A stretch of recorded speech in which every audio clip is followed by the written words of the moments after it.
Sore itu, langit di atas desa Karangjati berwarna jingga pekat. Matahari nyaris tenggelam di balik pepohonan bambu, menyisakan hawa lembab dan bau tanah yang baru disiram hujan. Di ujung gang sempit dekat sekolah dasar, suara gerobak kayu yang diseret pelan terdengar mengerikan saat roda berderit di antara beta-beta kecil. Ciluk, ciluk, panas, masih anget. Suara serak seorang pria tua memecah keheningan, panjang dan datar, seperti gema dari mimpi buruk. Anak-anak yang baru pulang sekolah spontan menoleh. Ada sesuatu yang aneh dari penjual cilok itu. Gerobaknya terbuat dari kayu tua yang warnanya menghitam seperti arang, dengan kaca buram berembun di dalamnya. Lampu kecil kuning temaram menggantung di pojok, dan di bawahnya tampak panci besar berisi cilok bulat berwarna agak kemerahan, seolah belum matang sempurna. Itu penjual baru ya?" bisik Dini pada teman-temannya. "Iya, aku belum pernah lihat. Tapi ciloknya kok warnanya kayak daging mentah?" sahut Arman berkerut. Penjual itu tersenyum samar, memperlihatkan gigi yang tidak rata. Matanya sipit, tapi hitam pekat, tanpa pantulan cahaya. "Ayo, nak, coba aja dulu.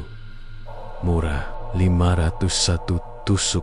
Anak-anak yang tadinya ragu perlahan mendekat. Bau bumbu kacang menyeruak, gurih dan harum. Tapi ada sesuatu yang membuat perut terasa geli, seperti aroma amis yang samar. Meski begitu, rasa penasaran mengalahkan ketakutan. "Ciloknya lembut banget, Pak," ujar Dini sambil mengunyah. Pria itu tersenyum lebar. "Kalau suka, besok datang lagi." "Ya, besok, malam Jumat, ciloknya lebih spesial." Arman menatap Dini, lalu berbisik lirih. "Kamu dengar tadi? Malam Jumat," katanya. Malamnya, di rumah Dini, perutnya terasa panas. Ia berkeringat dingin dan terus ingin makan lagi, padahal baru saja makan malam. "Bu, aku lapar lagi," katanya dengan suara serak. Ibunya heran. "Loh, kamu baru aja makan nasi sama telur. Lapar lagi? Pengen cilok, Bu?" "Yang tadi sore itu." Ibunya mengernyit. "Cilok? Cilok mana? Yang di depan sekolah. Inok panggil. Aku mau beli lagi sekarang." Ibunya menatap jam dinding. Sudah hampir jam 9 malam. Mana ada tukang cilok keliling jam segini, Din? Tapi Dini tetap bersikeras. Matanya kini memerah.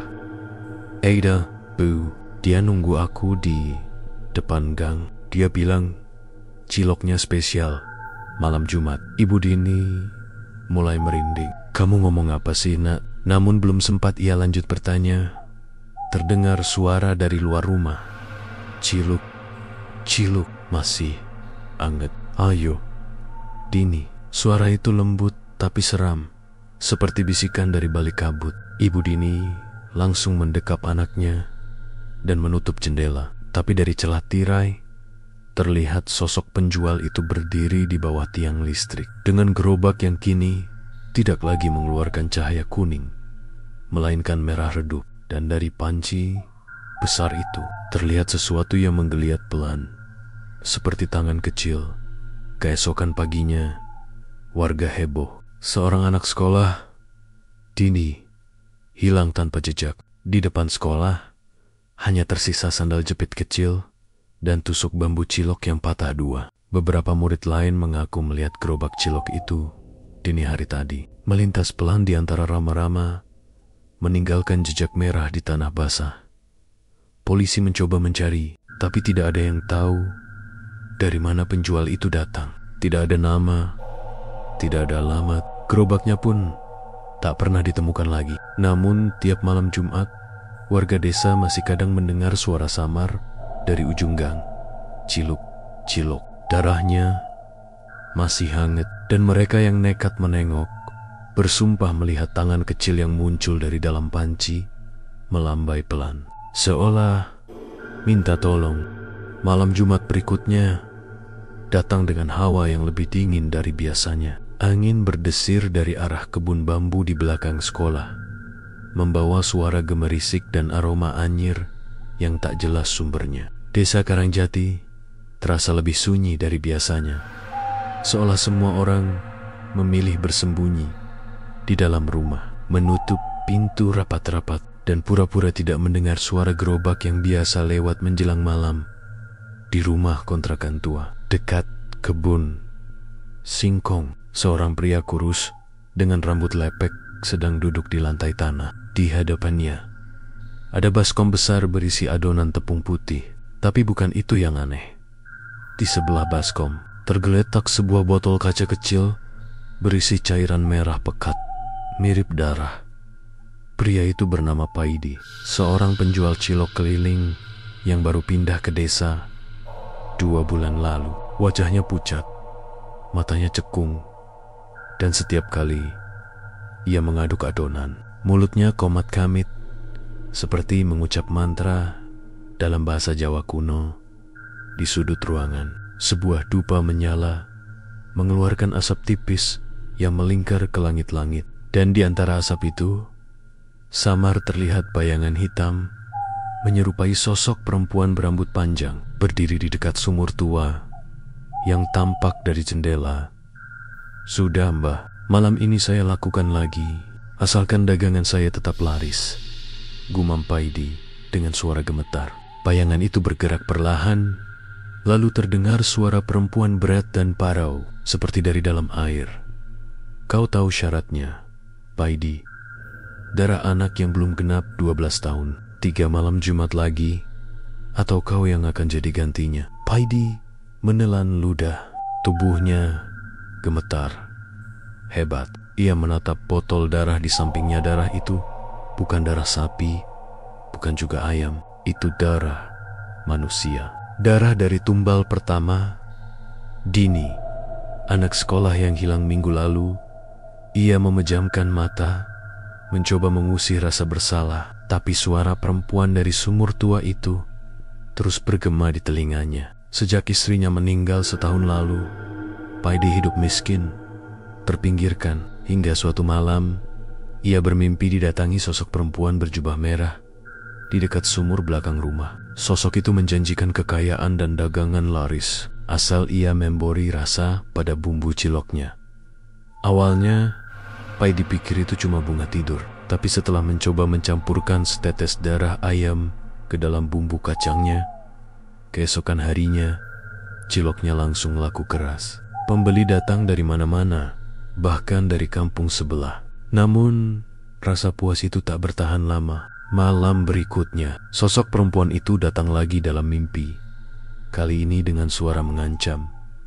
Darah ayam sudah tak cukup, Paidi. Yang mereka sukai adalah darah muda, segar, Don Money. Di sisi lain, teman Dini, Arman, mulai curiga. Ia masih ingat wajah penjual cilok itu malam sebelum Dini hilang. Ada sesuatu di matanya, kosong, tapi memantulkan cahaya merah saat tersorot lampu jalan. Sejak hari itu, Arman sering bermimpi buruk. Dirinya berdiri di tepi sumur tua, mendengar suara Dini memanggil pelan dari bawah. Suatu sore, Arman memberanikan diri untuk pergi ke arah belakang sekolah, di mana ada sumur tua yang sudah ditutup dengan papan. Ia membawa senter kecil. Udara di sana dingin dan lembab, penuh nyamuk. Papan penutup sumur tampak berlumut, tapi di salah satu sudutnya ada bercak merah kering. Ia menunduk, menyorotkan senter. Dari dalam sumur terdengar suara lirih. "Arman, tolong aku." Arman tersentak, mundur. Suara itu jelas suara Dini. Ia berteriak, tapi suaranya tertelan angin. Saat ia menatap lagi ke arah sumur, airnya tiba-tiba beriak sendiri. Padahal tidak ada angin. Sesuatu perlahan muncul dari dalam. Sebuah tangan kecil, pucat, penuh lendir, meraih ke atas.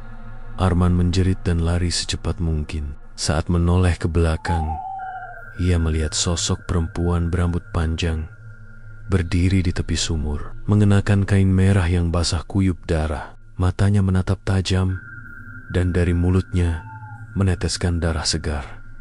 Malamnya, Paidi kembali mendorong gerobaknya keluar. Bulan purnama menggantung di langit, besar dan dingin. Suara gerobak kayunya berderit pelan, seperti tangisan. Dari dalam panci besar itu, bau amis dan bumbu kacang bercampur menjadi satu. Cilok masih anget. Suara itu memantul di antara dinding Rumirama, membuat anjing menggonggong dari kejauhan. Arman, yang tak bisa tidur setelah kejadian di sumur, mendengar suara itu dari kamarnya. Ia mengintip lewat jendela, dan benar, penjual cilok itu lewat lagi, menatap ke arah rumahnya sambil tersenyum tipis. Di belakang gerobak, Arman bisa melihat bayangan samar sosok perempuan berambut panjang berjalan bersisian dengannya, tapi langkahnya tidak menapak tanah. Malam itu, Arman bersumpah akan mencari tahu apa yang sebenarnya terjadi dengan cilok itu. Siapa sosok perempuan dari sumur tua, dan mengapa darah manusia bisa menjadi bahan rahasia di balik bumbu yang membuat semua orang ketagihan. Namun ia belum tahu bahwa malam Jumat berikutnya, ia akan menjadi tumbal berikutnya dalam ritual cilok darah gaib.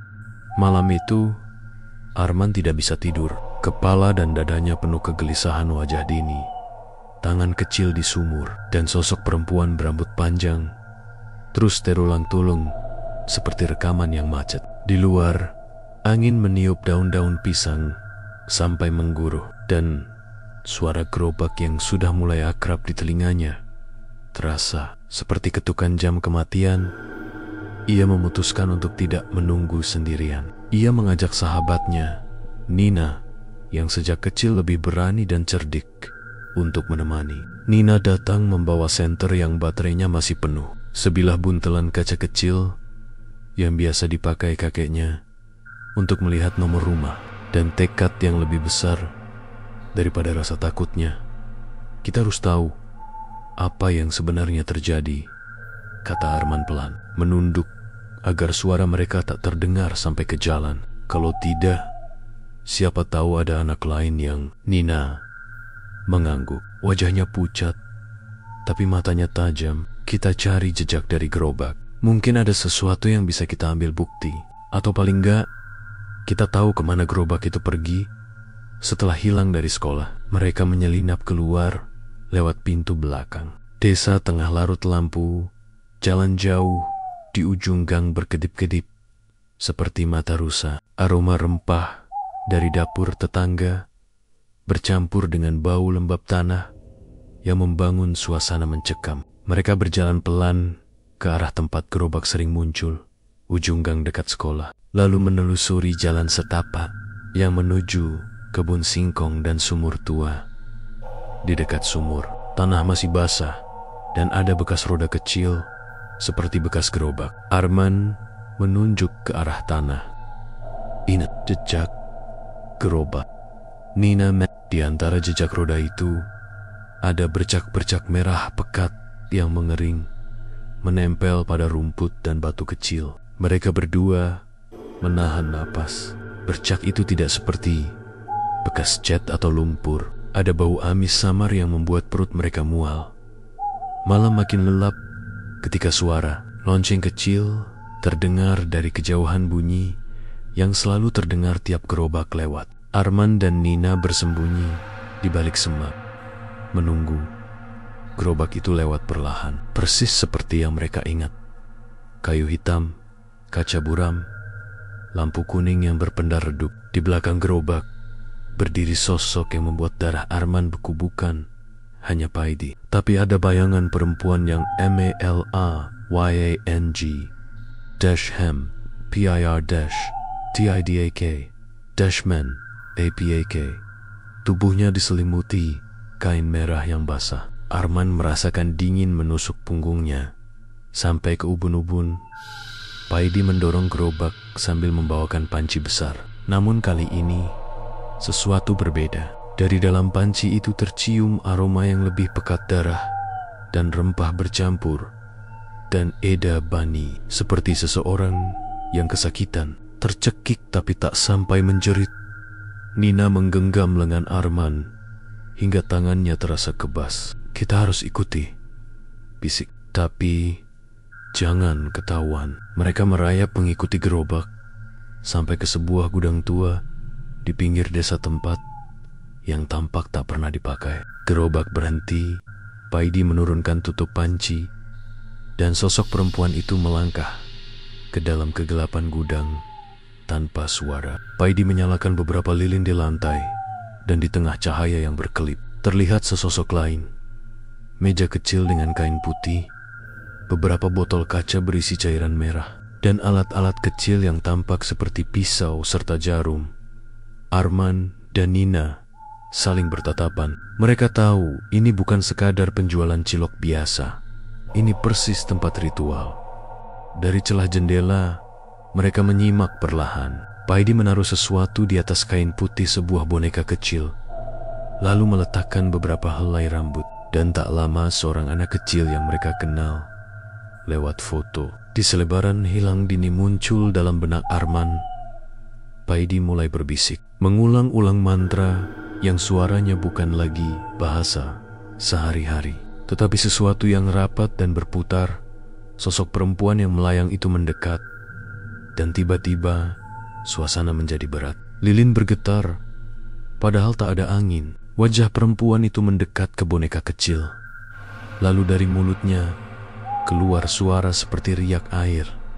Bawa mereka, bawa darah yang murni. Biarkan rasa menempel pada tepung agar yang makan tak pernah lepas dari ketagihan. Arman merasa mulutnya kering.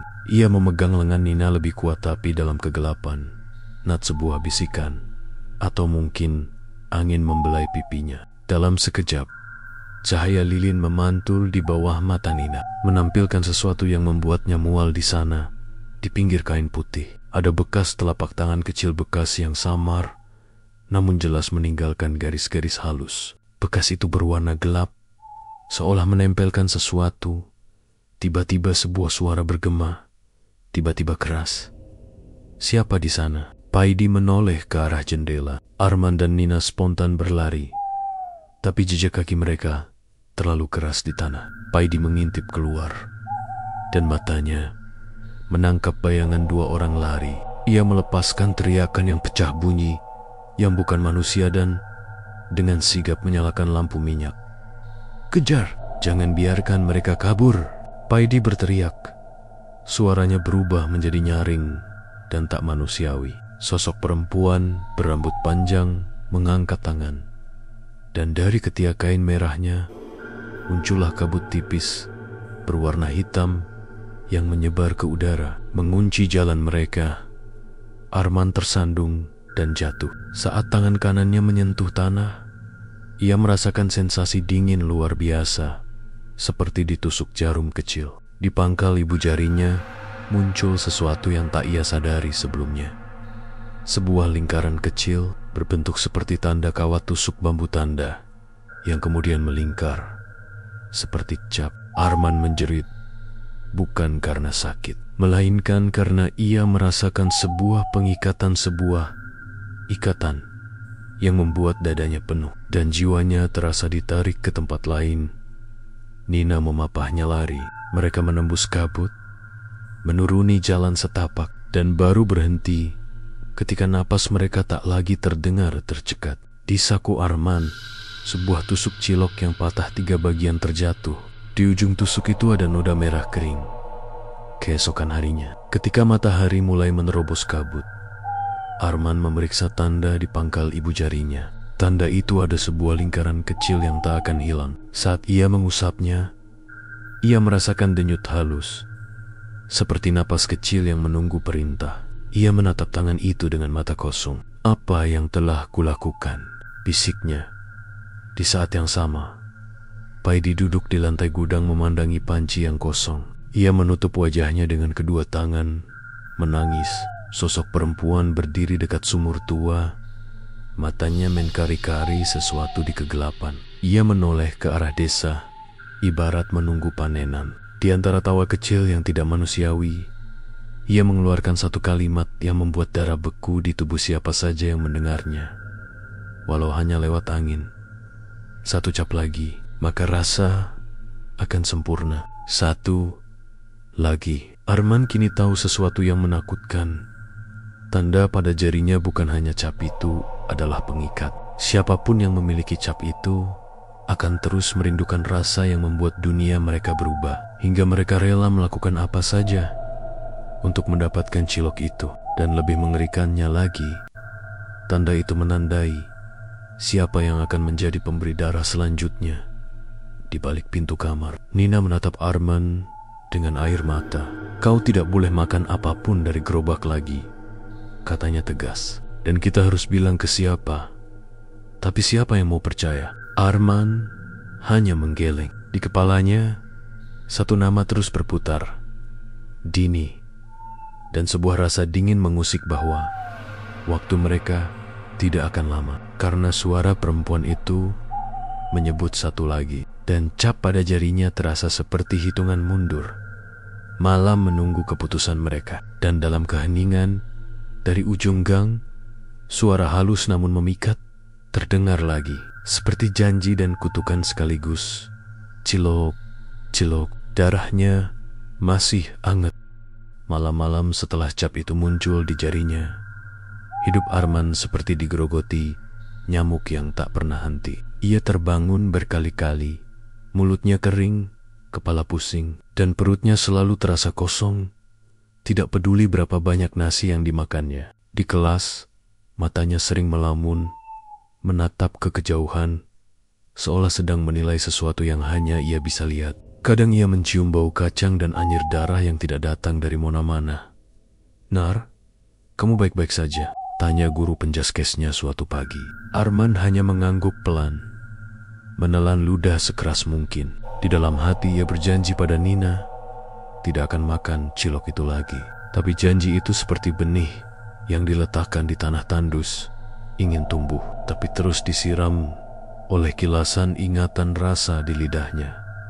Paidi semakin kurus, dagu dan pipinya menonjol, matanya cekung seperti dua lubang kosong. Dagangan ciloknya tetap laris, bahkan lebih laris dari sebelumnya. Warga desa yang semula curiga kini ketagihan. Mereka tak sadar telah terikat. Paidi sendiri seakan menjadi dua orang. Siang ia tampak menunduk, menahan air mata. Malamnya ia bergerak seperti boneka, mendorong gerobak dengan pandangan kosong, mengikuti bayangan merah yang menuntunnya. Suatu malam, seorang tetangga mendengar suara tangis dari rumah Paidi.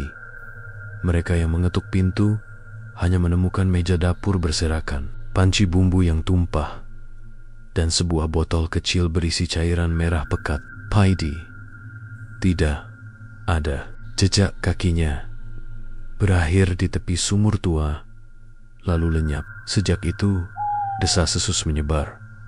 Mungkin Paidi yang jadi tumbal selanjutnya, atau malah sudah jadi bagian dari mereka. Nina tak tinggal diam. Ia melihat Arman berubah pelan-pelan. Matanya kadang kosong, kadang tergoda. Nina tahu satu-satunya harapan mereka adalah mencari asal kutukan. Siapa perempuan dari sumur itu, dan mengapa ia mengikat orang dengan cap berbentuk lingkaran. Ia menemui kakek Karto, lelaki tua yang hidup hampir sepanjang usianya di desa dan terkenal menyimpan cerita-cerita lama. Kakek Karto duduk santai di teras rumah dari kayu, menatap Nina sambil mengelus rokok yang tak lagi menyala. "Kakek, tolong, ada arwah di sumur. Dia pakai darah orang-orang ketagihan cilok, ada cap di jari Arman." Nina berkata cepat, napasnya masih tersengal. Kakek Karto menutup mata lama. "Sumur itu bukan sumur biasa. Dulu, puluhan tahun lalu, orang di sini bilang ada perempuan yang tak bisa tenang. Mereka panggil dia Nyai Merah. Waktu itu ia bunuh diri. Katanya karena besar dendam pada kampung, atau pada seorang lelaki, aku lupa persisnya. Tapi dulu ada yang melihatnya menari di tepi sumur saat malam Jumat. Katanya ia minta pengakuan atau korban. Sejak itu, beberapa barang orang hilang, anak-anak menangis di malam buta. Orang-orang tua menutup mulut karena takut namanya membawa malapetaka. Nina menggenggam tangan kakek. Kalau begitu, bagaimana caranya mengusirnya, kakek? Kakek menatap langit, lalu menandok. Arwah yang sudah makan banyak, jiwa itu tak akan pergi begitu saja. Harus ada yang mengikat kembali namanya pada sesuatu yang pernah ia cintai, atau memberi haknya untuk pergi. Ada cerita tentang lencana kecil semacam leontin yang dulu dimiliki Nyai Merah.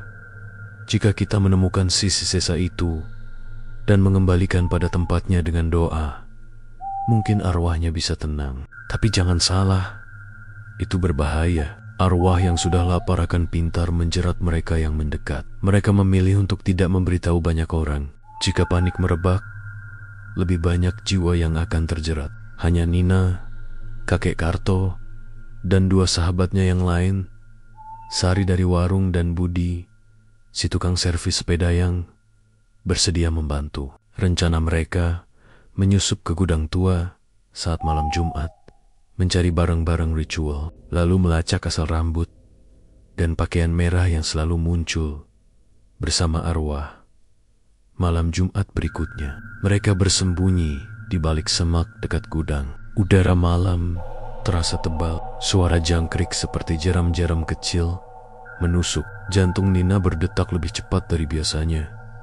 Bukan hanya karena takut, tetapi karena ia tahu ini mungkin satu-satunya kesempatan.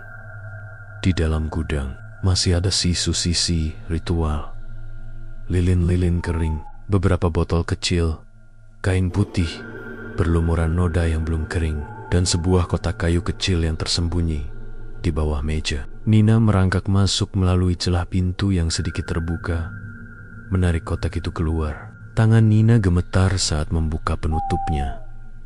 Di dalam kotak terdapat sebuah liontin kecil berwarna perak dengan gambar bunga ukir yang sudah pudar.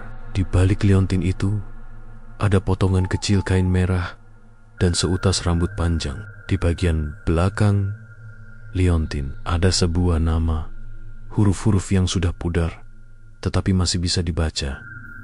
Ratna. Seketika udara berubah dingin. Nina memegang liontin itu erat-erat. Ratna, mungkin itu nama dia, bisik. Di luar gudang, sesuatu menggeliat di kegelapan. Suara tawa kecil, atau mungkin angin, mengelilingi mereka. Lampu-lampu gudang berkedip. Dari balik jendela mereka melihat bayangan kain merah meliang-liang. Kita bawa ini ke kakek, Nina berbisik. Kita akan kembalikan ke sumur. Budi mengangguk, namun wajahnya pucat. Kalau kita salah, kita malah memancing dia ke kita. Malam pengembalian liontin itu dibuat sederhana. Tidak ada bunga, tidak ada banyak orang. Kakek Karto memegang sebatang kayu, membunyikan kenong kecil, membaca doa-doa lama yang hampir lupa di telinga para pemuda itu. Mereka berdiri mengelilingi sumur, liontin di tangan Nina. Wajah semua orang tegang, namun penuh harap. Ketika liontin didekatkan ke bibir sumur, angin mendadak berhenti. Air di dalam sumur tenang, seperti cermin hitam. Dari kejauhan, terdengar lonceng kecil. Bunyi yang selama ini menuntun gerobak. Suasana menjadi hening, hanya terdengar suara napas mereka sendiri. Tiba-tiba, ada desahan panjang, seperti kain yang diseret di lantai. Sebuah bayangan muncul di atas air, samar, seperti kabut yang mengambil rupa manusia. Ia menatap ke arah mereka. Wajahnya samar, tapi ada tanda luka di pipi. Mata yang ternyata bukan kosong, melainkan penuh duka dan amarah yang sangat dalam. Ratna, kakek Karto berbisik. Suaranya patah. Bayangan itu mengangkat kepala. Dari mulutnya terdengar suara bening yang bergema. Kenapa kalian berani mengganggu aku? Siapa yang mengambilku dari nyawaku? Arman berdiri sedikit mundur. Tangan kirinya bergemetar. Cep, di jarinya terasa panas, seperti ada aliran darah baru di bawah kulit. Nina melangkah maju, menempelkan liontin ke bibir sumur. Kami menemukan ini di gudang ritual. Kami ingin kau tenang, kami ingin kau pergi, atau setidaknya berhenti mencelakai anak-anak. Ratna tertawa panjang, namun tak ada kebahagiaan di situ. Tenang, mereka memakan rasa yang kusisakan. Mereka memberi aku makanan dan aku memberi mereka rasa. Siapa yang menolak kenyang setelah merasakannya? Suaranya lembut, penuh godaan. Kamu membawa kembali dunia lama, tapi apa kalian tahu apa yang kutinggalkan? Keluarga yang dikhianati, janji yang patah, bayi yang tak sempat aku tatap. Kalian kira liontin cukup? Kalian kira permintaan maaf bisa membayar semuanya? Kakek Karto menelan ludah. Kalau kau mau tenang, kau harus memilih. Tinggalkan keinginan untuk memburu, atau tetap di sini dan biarkan rasa itu terus menyebar. Tapi jika kau tetap memilih, kami tak takut. Kami akan pegang kaput. Ia menutup mulutnya, takut melanjutkan kata-kata yang mungkin menyinggung sesuatu yang lebih berbahaya. Ratna mendekat ke tepi sumur. Wajahnya hampir menyentuh air. Matanya menatap ke arah Arman. Bukan marah semata, melainkan penuh pengamatan. Seperti ia sedang membaca sesuatu di dalam diri anak itu. Anak, bercap. Kau menaruh cap itu sendiri pada dahan takdir. Cap itu bukan sekadar tanda. Ia adalah perjanjian. Siapa yang memakannya akan menjadi pemangsa, dan siapa yang memakan akan menjadi pemakan. Siapa yang memegang liontin bisa memutus ini atau memperkuatnya. Arman merasa dingin merayap ke seluruh tulang punggung. Apa yang harus kulakukan? Suaranya hampir tidak terdengar. Ratna tersenyum, senyum yang bukan ramah. Kembalikan apa yang telah kau terima. Tolak rasa itu, lepaskan ia dari lidahmu dengan pengorbanan. Tapi pengorbanan tidak selalu berarti darah. Ia berarti sesuatu yang lebih pahit. Kenangan yang paling kau sayang. Serahkan sesuatu yang membuatmu merasa kosong, dan aku akan menimbang. Jika kau gagal, cap di jarimu akan menuntun kalian semua ke sumur. Dan aku lapar. Di antara mereka muncul dua jalan. Satu jalan memaksa anak yang terikat untuk menebus rasa dengan kehilangan yang nyata. Jalan lain berisiko menuntun arwah untuk menuntut korban baru. Nina tanpa ragu mengulurkan tangannya ke Arman dan menatapnya lurus. Apa kamu siap, Nar? Besik. Di balik ketegaran Nina ada air mata yang menetes pelan. Arman menutup mata, memikirkan semua yang ia sayangi, keluarganya, tawa dini, waktu bermain, malam-malam sederhana yang kini terasa mahal. Ia merasakan sesuatu seperti tali di dadanya putus, dan ia tahu ada yang harus ia korbankan. Apa yang paling ia sayangi? Ia teringat akan ayahnya yang dulu selalu menemaninya memancing. Potongan kayu kapal mainan yang ayahnya buat, benda kecil itu satu-satunya barang yang tersisa. Setelah ayah pergi bekerja ke kota dan tak pernah pulang, Arman merogoh saku, mengeluarkan ukiran kayu kecil yang selalu ia simpan. Tangannya gemetar saat meletakkan ukiran itu di tangan kakek Karto. Kakek Karto mengangguk sedikit, lalu mendekap ukiran itu dengan rasa iba. Lepaskan kenangan itu dengan nama, anak muda. Bisikan kenangan terakhirmu yang paling bahagia kepada liontin, lalu lemparkan liontin ke dalam sumur. Jika itu tulus, mungkin dia akan terhenti. Semiwa Henning. Arman membuka mulut. Suaranya pecah saat mengucap nama ayahnya, memanggil kenangan memancing di sungai, bau lumpur di jari, suara tawa yang sudah lama pudar. Saat ia melemparkan liontin, ada kilas cahaya kecil di permukaan air.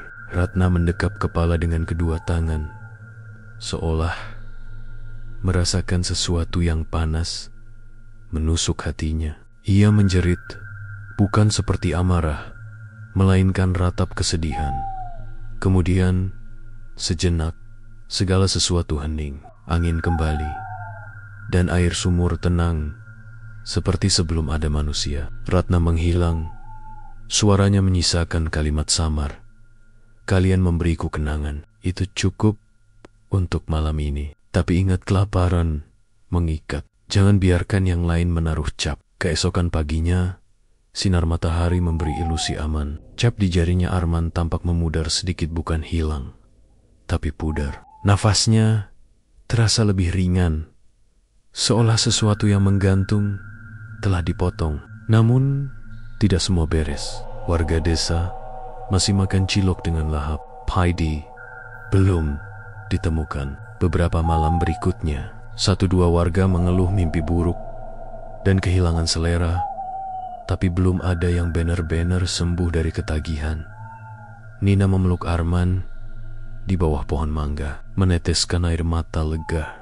Kita berhasil malam itu, katanya. Arman hanya tersenyum kaku. Di dalam dirinya ada rasa lega, tapi juga kehampaan baru. Sesuatu yang hilang karena ia menyerahkan kenangan. Ia memikirkan ayahnya dan merasakan sunyi yang lain. Kenangan yang dilepas tak akan kembali begitu saja. Di ujung desa, di balik pagar, suara gerobak terdengar lagi. Kali ini agak jauh, seperti ancaman yang menunggu giliran. Nina menoleh dengan cepat, melihat kepekatan senja. Di kejauhan, sesuatu melayang di antara rumah-rumah. Kain merah itu lebih samar dari biasanya, tetapi tetap ada. Kakek Karto memandang ke arah suara itu. Wajahnya muram. Kita membeli waktu, bukan kebebasan, katanya pelan. Arwah yang sudah diberi banyak tak mudah disuruh pergi selamanya. Dan ada yang mengambil peran sebagai penjajah rasa itu, mungkin bukan lagi Paidi. Yang pasti, Cap masih belum hilang sepenuhnya. Ia akan kembali, atau ia akan mencari cara lain. Nina menggenggam tangan Arman lebih erat. Walau mereka menang malam itu, ancaman belum padam. Mereka tahu ada pekerjaan panjang di depan. Menemukan semua benda ritual, mencari orang-orang yang memakai cap, dan yang paling penting mencegah cilok itu menyebar lebih jauh di malam yang kelam. Ketika desa kembali dalam naungan ketenangan semu, suara yang selalu menyusup ke ujung ingatan terdengar lagi lebih lembut, lebih jauh, tapi tetap memikat. Cilok, cilok, darahnya masih hangat. Dan di sudut hati Arman, cap kecil itu berdenyut samar, seperti jam yang menghitung waktu mundur. Mereka memenangi 1 malam, tapi perang ini belum usai. Hujan turun deras malam itu, membasahi jalanan tanah di desa Karangjati. Langit berwarna kelabu pekat, petir menyambar sekali-sekali, menerangi pepohonan yang melambai liar, seperti sedang berbisik pada malam. Di ujung jalan, di bawah pohon beringin tua yang bengkok, gerobak cilok milik Paidi tampak tergeletak miring. Rodanya patah 1. Tapi bukan itu yang paling menakutkan. Di dalam panci cilok, air rebusan yang harusnya bening berubah menjadi merah kehitaman, bergelembung pelan seperti mendidih. Padahal apinya sudah lama padam. Di sekitar gerobak itu, bau anyir darah bercampur dengan aroma bumbu kacang yang amis. Seolah hujan malam itu bukan sekadar air, tapi campuran dari sesuatu yang dikutuk. Sementara itu, di rumahnya yang tak jauh dari lapangan desa, Arman duduk di lantai bersama Bu Sari, guru sekolah yang dulu mengajar dini. Di meja mereka terbuka buku catatan tua. Buku itu mereka temukan di ruang belakang rumah Paidi siang tadi, saat berusaha mencari bukti untuk melapor ke kepala desa. Namun, buku itu bukan catatan biasa. Tulisan di dalamnya seperti ditulis oleh 2 orang yang berbeda. Tulisan Paidi dan tulisan aneh berhuruf merah yang seolah ditulis dengan darah. Arman membaca perlahan. Darah pertama diterima. Anak perempuan berusia 10 tahun. Dagangan laris. Pelanggan datang setiap hari. Tapi sosok itu belum puas. Ia ingin lebih. Ia ingin hidup di dunia ini kembali. Pusari memejamkan mata. Tubuhnya bergetar. Arman, ini bukan cuma soal cilok. Ini soal pemujaan, katanya dengan suara pelan. Dulu, sebelum sekolah kita dibangun, di tanah itu berdiri rumah seorang dukun wanita bernama Nyi Rukayah. Ia terkenal bisa membuat orang kaya mendadak, asal mau menyerahkan darah manusia muda untuk ritualnya. Arman menatap Busari, matanya membesar. Jadi, Nyi Rukayah itu arwah dari sumur tua? Busari mengangguk perlahan. Iya. Setelah warga membakar rumahnya, dia lenyap, tapi sumur itu tidak pernah ditimbun. Orang bilang arwahnya masih menunggu seseorang untuk membangkitkannya lagi.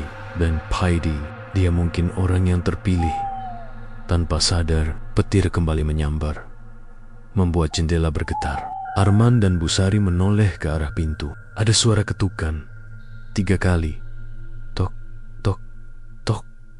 Awalnya pelan, tapi lama-lama ketukan itu menjadi keras, seolah seseorang memukul pintu dengan benda berat. Arman berdiri, mengambil senter. Bu, jangan buka dulu. Namun pintu tiba-tiba terbuka sendiri dengan keras. Angin dingin menerpa masuk, meniup semua kertas di meja hingga beterbangan. Dalam cahaya kilat, mereka melihat sosok berdiri di ambang pintu. Tubuhnya basah kuyup, bajunya penuh noda lumpur, wajahnya pucat dan matanya kosong menatap lurus ke dalam rumah. Itu Paidi, tapi ada sesuatu yang berbeda. Di belakangnya, seperti bayangan, terlihat siluet perempuan dengan rambut panjang menutupi wajah. Berdiri begitu dekat seakan menempel pada tubuhnya. Tangannya menelusuri bahu Paidi, lalu ke dadanya, seperti sedang mengendalikannya. Bu, Sa, RI. Suara Paidi terdengar parau, patah-patah. Aku gak bisa berhenti. Dia belum mau pergi. Tiba-tiba Paidi menjerit, memegangi kepalanya. Dari matanya menetes darah segar, bukan air mata. Suara perempuan parau terdengar dari mulutnya sendiri. 2 suara keluar bersamaan. Darah terakhir belum diberikan. Ritual belum selesai. Kalian tidak boleh menghalangi. Arman menjerit dan menarik Busari ke belakang. Mereka berdua berlari ke dapur, menutup pintu, tapi suara langkah Paidi terdengar semakin dekat. Setiap langkah disertai bunyi basah, seperti kaki menginjak lumpur. Dari celah pintu, Arman bisa melihat bayangan kaki Paidi berhenti di depan pintu dapur. Lalu suara tawa perempuan itu menggema. 3 jiwa muda sudah cukup. Arman, giliranmu sekarang. Pintu dapur bergetar keras. Panci-panci bergoyang. Piring-piring jatuh ke lantai. Cahaya senter Arman berkedip, lalu mati total. Hanya tersisa suara hujan dan tawa yang berubah menjadi jeritan panjang, menyayat telinga. Ketika Arman membuka mata lagi, ia sudah tidak di dapur. Ia berada di luar rumah, di tengah lapangan. Hujan turun semakin deras, tapi anehnya, tetesannya berwarna merah, seperti darah yang jatuh dari langit. Di hadapannya berdiri sumur tua yang entah bagaimana kini terbuka lagi. Papan penutupnya lenyap. Dari dalamnya asap hitam pekat keluar melingkar ke langit. Sosok Nyi Rukayah perlahan muncul. Setengah tubuhnya masih di dalam sumur, tapi matanya menyala merah terang. Anak laki-laki, suaranya lembut tapi menakutkan. Darahmu akan menyempurnakan perjanjianku dengan dunia manusia. Arman berusaha mundur, tapi kakinya berat, seolah ada yang menarik dari tanah. Ia melihat ke sekeliling. Paidi tergeletak tak jauh darinya, tubuhnya kaku. Matanya terbuka lebar, mulutnya masih meneteskan darah. Tiba-tiba, dari arah hutan bambu, muncul cahaya obor. Beberapa warga berlari mendekat, termasuk kepala desa dan 2 orang ustaz yang sudah lama curiga pada Paidi. Mereka membaca doa keras-keras melingkari sumur itu. La ilaha illallah. Nyi Rukayah menjerit melengking. Suaranya memecah udara malam. Hujan darah berhenti Seketika, petir menyambar sumur, lalu segalanya gelap total. Saat pagi datang, warga menemukan Arman pingsan di tepi sumur. Tubuh Paidi sudah tidak ada. Hanya tersisa gerobak cilok yang gosong terbakar dan panci berisi gumpalan hitam. Bu Sari duduk di tepi lapangan dengan wajah kosong, memandangi tanah basah di mana darah kemarin mengalir. Ia berbisik lirih. Dia belum pergi. Nyi Rukaya belum lenyap. Dia hanya menunggu tumbal berikutnya. Daun dari Jo. Di balik kabut pagi, samar-samar terdengar suara gerobak kayu berderit. See, I look, ... See, I look, ... Masih anget. Sudah seminggu berlalu sejak malam hujan merah itu. Desa Karangjati masih diselimuti ketakutan. Tidak ada lagi yang berani keluar rumah setelah maghrib, dan anak-anak dilarang jajan di luar. Gerobak cilok Paidi yang gosong disimpan di gudang balai desa, tapi meski sudah rusak, warga sering mendengar suara roda berderit setiap malam Jumat. Kepala desa mencoba membakar gerobak itu 2 kali, namun api selalu padam. Tiba-tiba, panci di dalamnya juga tetap utuh, seolah tak bisa hancur. Beberapa orang bilang mereka mencium bau bumbu kacang menyengat setiap kali lewat dekat gudang itu. Tapi yang paling aneh, panci itu kadang bergetar sendiri, seperti ada sesuatu yang hidup di dalamnya. Sementara itu, Arman belum pulih sepenuhnya. Sejak malam kejadian, ia sering terbangun tengah malam karena mimpi buruk. Dalam mimpinya, ia melihat Paidi berdiri di tepi sumur tua dengan wajah setengah terbakar. Matanya hitam kosong, tapi bibirnya bergerak-gerak, seolah menjajakan sesuatu. See, I look, ... See, I look, ... Masih anget, cuma 1000. Dan setiap kali Arman terbangun, ia mencium bau yang sama. Bau bumbu kacang hangus dan darah segar. Ibunya yang khawatir sering mendapati Arman berdiri di depan jendela tengah malam, menatap jalan kosong di luar. Saat ditanya, Arman hanya menjawab pelan, "Dia lewat lagi, Bu." Tapi orang lain nggak bisa lihat. Suatu sore, Arman memberanikan diri mendatangi sekolah. Sekolah itu sudah ditutup sementara sejak hilangnya Dini dan tewasnya Paidi. Halaman sekolah kering, daun-daun berserakan, dan sumur tua di belakang kini ditutup dengan semen. Namun, Arman merasa sumur itu belum benar-benar tertutup. Ia membawa catatan Paidi yang dulu disimpan Bu Sari. Ada satu halaman terakhir yang belum mereka baca karena tintanya terlalu kabur. Tapi setelah dikeringkan, tulisan merah itu muncul jelas di bawah sinar matahari. Jika darah terakhir gagal diberikan, roh Nyi Rukayah akan mencari sendiri. Ia menitis pada siapapun yang mengucap mantranya tanpa sadar. Arman menelan ludah. Ia yang ... Malam hujan itu, dalam keadaan panik, ia sempat menirukan suara Paidi yang sedang kerasukan menggugap kata-kata yang tak ia pahami. Mungkinkah Nyi Rukayah sekarang menetap di dalam dirinya? Petang mulai turun. Langit merah jingga berubah perlahan jadi ungu gelap. Arman masih duduk di belakang sekolah, tepat di depan sumur yang kini disemen. Ia menatapnya lama, sampai udara terasa berat dan dingin. Lalu, samar-samar, ia mendengar suara dari bawah tanah.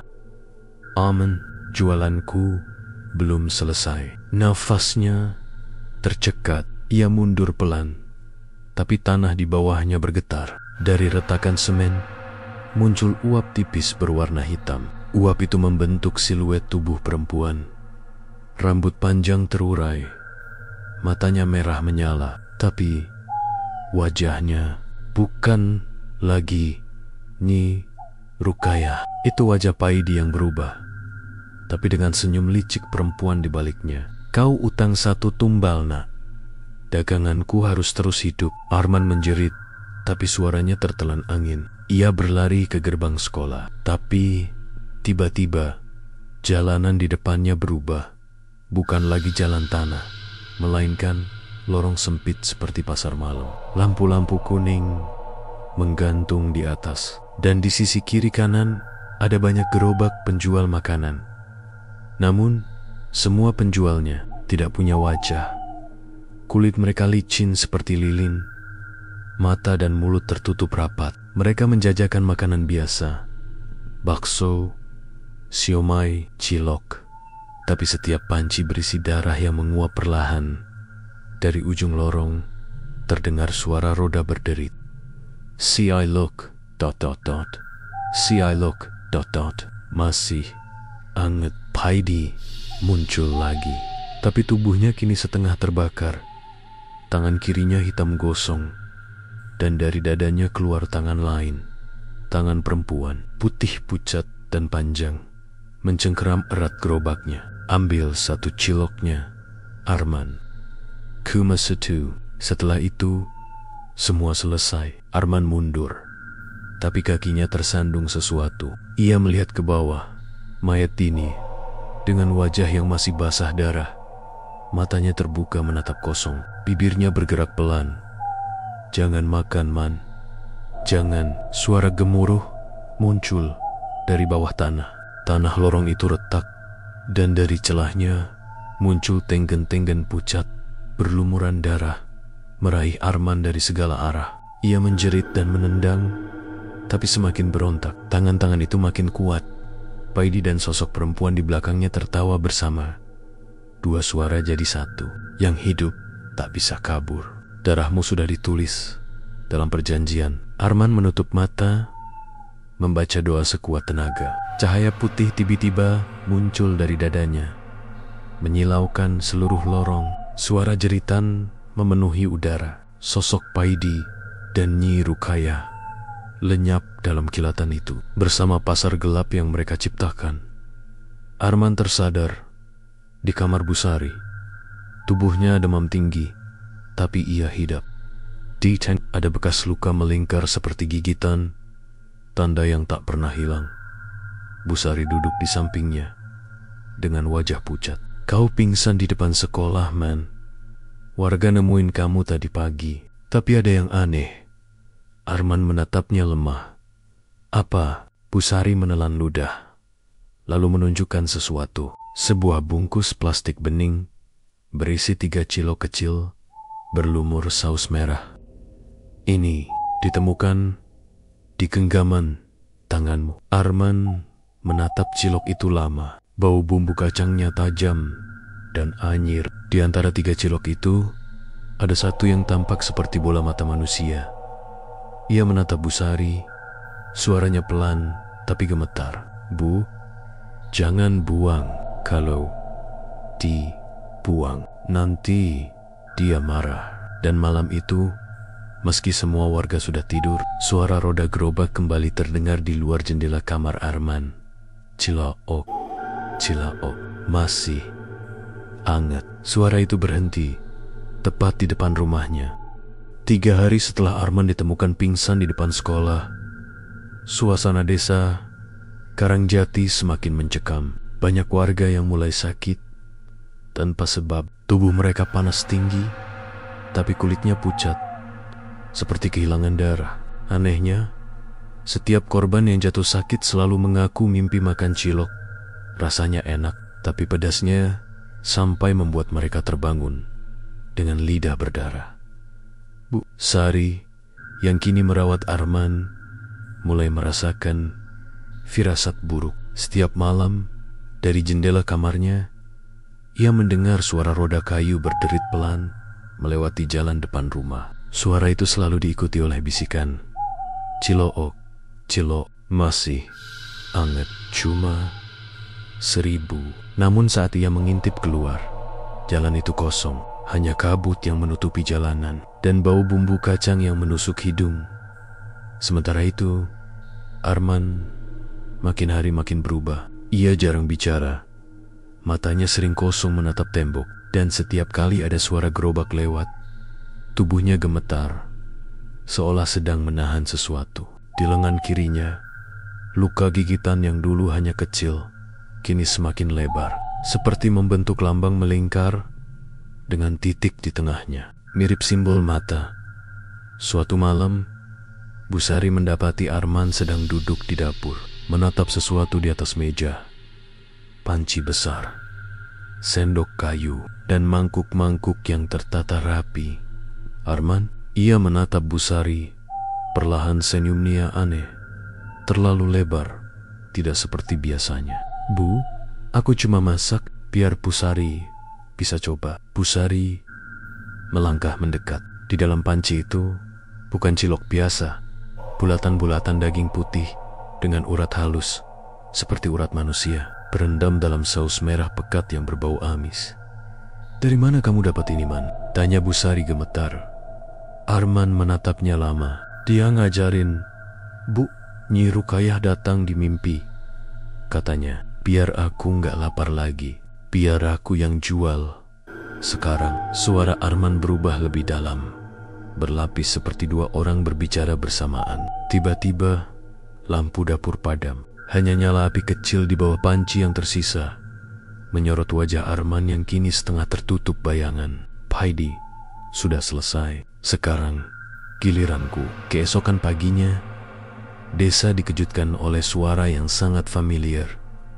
Suara gerobak kayu berderit. Orang-orang berlarian keluar rumah, mencoba memastikan sumbernya. Di tengah kabut pagi, terlihat Arman mendorong gerobak cilok lama yang dulu milik Paidi, kini sudah diperbaiki. Di atas gerobak itu tergantung papan bertuliskan cilok anget, resep asli Karangjati. Tapi yang membuat bulu kuduk berdiri adalah panci di atas gerobak.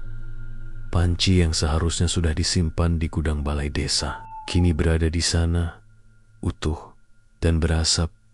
Beberapa anak kecil yang belum tahu apa-apa mendekat, tertarik oleh aroma gurih yang menggoda. Bang Arman, beli satu ya, kata salah satu bocah sambil tersenyum. Arman menatap anak-anak itu dengan mata kosong, tapi bibirnya tersenyum lembut. Dan ciloknya baru matang, masih hangat. Masih hangat. Busari yang kebetulan lewat menjerit histeris. Jangan dimakan,